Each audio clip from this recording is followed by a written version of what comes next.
മാധ്യമങ്ങൾക്ക് പരസ്യമല്ലാതെ സർക്കാർ പണം നൽകുന്നുണ്ട്. ഇന്ന് അദ്ദേഹം അത് പാലക്കാട് വീണ്ടും ആവർത്തിച്ചിട്ടുണ്ട്. എങ്ങനെയാണ് ഇതിനെ കാണുന്നത്? അല്ല, ഞാനെന്താ കാണുന്നത്? നിങ്ങളല്ലേ കാണുന്നത്. നിങ്ങൾക്കെതിരെയല്ലേ വലിയ ആരോപണം വന്നിട്ടുള്ളത്. നിങ്ങളാണല്ലോ അതിനെപ്പറ്റി കാണേണ്ടത്. നിങ്ങളതിനെ പ്രതികരിച്ചതായിട്ട് ഞാൻ കാണുന്നുണ്ട്.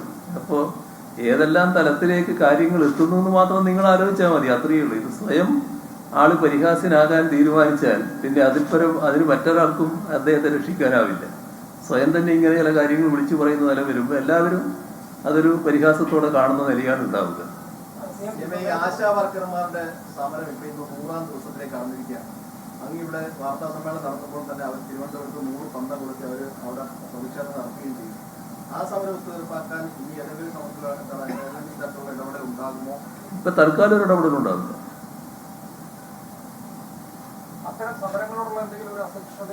ഒരസഹിഷ്ണുതയില്ല.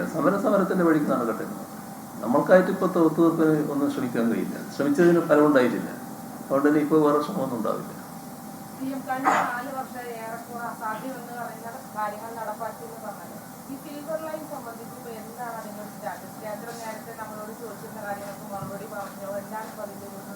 ആ അസാധ്യം നമ്മൾ വിചാരിച്ചാൽ മാത്രം തീർക്കാൻ കഴിയുന്ന കാര്യമല്ല. അതിനകത്തുള്ളൊരു പ്രശ്നം റെയിൽവേ ലൈനാകുമ്പോൾ കേന്ദ്രത്തിന്റെ അനുമതി വേണം. കേന്ദ്ര അനുമതിയോടെ മാത്രമേ അത് നടപ്പാക്കാൻ പറ്റൂ. അപ്പൊ നമ്മൾ പ്രതീക്ഷിക്കുന്നത് എന്താ? ഇത്തരമൊരു പദ്ധതി വന്നാൽ അതിന് സാധാരണഗതിയിൽ ആരും എതിരായിരിക്കില്ല. പിന്നെ ഇന്ത്യ ഗവൺമെന്റും ഇത്തരം പദ്ധതികളിലൂടെ രാജ്യം പുരോഗമിക്കേണ്ട കാര്യങ്ങളെ പറ്റി പറഞ്ഞുകൊണ്ടിരിക്കുന്നുണ്ട്. അപ്പൊ അവരും ഇതിനെ എതിർക്കേണ്ട കാര്യം സാധാരണഗതിയിൽ വരുന്നില്ല. അങ്ങനെയാണ് ഉത്തമ വിശ്വാസത്തോടെ ആ പദ്ധതി മുന്നോട്ട് വെച്ചത്. പക്ഷെ പദ്ധതി മുന്നോട്ട് വെച്ച് കഴിഞ്ഞപ്പോൾ അത്യന്തം നിർഭാഗ്യകരമായ അവസ്ഥയാണ് ഉണ്ടായത്. ആ പദ്ധതിക്ക് അംഗീകാരം നൽകില്ല എന്ന നിലപാടെടുത്തു. അതിനിടയാക്കിയത് ഇവിടെയുള്ള ചില ആളുകൾ ഇപ്പൊ ഇത് വേണ്ട എന്നുള്ള നിലപാടെടുത്തു. ഈ പദ്ധതി ആകെ വേണ്ടെന്നല്ല, നമ്മുടെ നാട്ടില് റെയിൽവേ വികസനേ പാടില്ല എന്നുള്ളതല്ല, ഇപ്പൊ വേണ്ട, ഇതായിരുന്നു അവരുടെ താല്പര്യം. ഏതായാലും അതിന് വഴങ്ങില്ല എന്നാണ് ഞങ്ങൾ കണക്കാക്കിയത്. കാരണം ഇതൊക്കെ രാജ്യത്തിന്റെ വികസനത്തിൽപ്പെട്ടതാണല്ലോ. നമ്മുടെ സംസ്ഥാനത്തിന്റെ നമ്മുടെ രാജ്യത്തിന്റെ ഒരു ഭാഗമാണല്ലോ സംസ്ഥാനം. ആ സംസ്ഥാനത്തൊരു വികസനം വരുമ്പോൾ അത് രാജ്യത്തിന്റെ വികസനത്തിന്റെ ഭാഗമായിട്ടല്ലേ വരിക. അതിന്റെ കൂടെ കേന്ദ്ര ഗവൺമെന്റ് നിൽക്കുമല്ലോ എന്നാണ് ഞങ്ങൾ കരുതിയത്.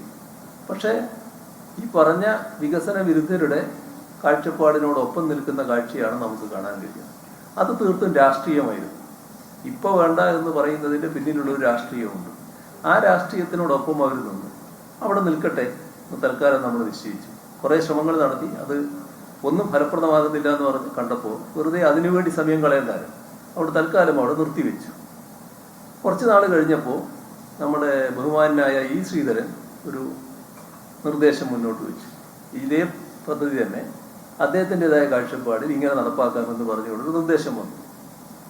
ആ നിർദ്ദേശത്തോട് നേരത്തെ ഉള്ളതിൽ ചില വ്യത്യാസങ്ങളുണ്ടെങ്കിലും ഞങ്ങൾക്ക് അതിനോട് വലിയ വിയോജിപ്പുണ്ടായില്ല. ഇതിന്റെ സമീപനം എന്താണെന്ന് അറിയണമല്ലോ. വെറുതെ അതുമായിട്ട് പുറപ്പെട്ടിട്ട് കേന്ദ്ര ഗവൺമെന്റ് അംഗീകാരം തരുന്നില്ലെങ്കിൽ പുറപ്പെട്ടിട്ട് കാര്യമില്ല. അതുകൊണ്ട് ആ പദ്ധതിയെ പറ്റി നിങ്ങളുടെ അഭിപ്രായം എന്താണെന്ന് പറയണം എന്നത് കേന്ദ്ര ഗവൺമെന്റ് അടുത്ത് അറിയിച്ചു. ഞാൻ നേരിട്ട് പോയി സംസാരിക്കാൻ പറ്റിയില്ല. പക്ഷേ കേന്ദ്ര റെയിൽവേ മന്ത്രിയുമായിട്ട് തന്നെ ഞാൻ സംസാരിച്ചു. നമ്മുടെ ഡൽഹിയിലുള്ള നമ്മുടെ പ്രതിനിധി KV തോമസിനോട് അദ്ദേഹത്തെ കാണാനും ഈ പറയുന്ന ഇ ശ്രീധരന്റെ പ്രപ്പോസൽ കൊടുക്കാനും പറഞ്ഞു. അങ്ങനെ അത് കൊടുത്തു. ശബ്ദമേ ഇല്ല അതിനെപ്പറ്റി. അപ്പൊ അതാണ് നില. നമ്മൾ വിചാരിച്ചാൽ മാത്രം നടപ്പാക്കാൻ കഴിയുന്നില്ല. കേന്ദ്രത്തിന്റെ അനുമതിയില്ലാതെ റെയിൽവേ എന്ന രംഗത്തേക്ക് കടക്കാൻ പറ്റില്ല. അപ്പോൾ അതവിടെ കിടക്കുകയാണ്. ഇത് എല്ലാ കാലത്തും ഇങ്ങനെ നിൽക്കുന്നൊന്നും ആരും കാണേണ്ടതില്ല. ഏതായാലും നമ്മുടെ നാടിന്റെ റെയിൽവേ വികസനം യാഥാർത്ഥ്യമാകാതിരിക്കാൻ കഴിയില്ല. ഇന്നല്ല നാളെ ആവുമെന്ന് മാത്രം. അത്രയും നമ്മൾ കാണേണ്ടതുണ്ട്.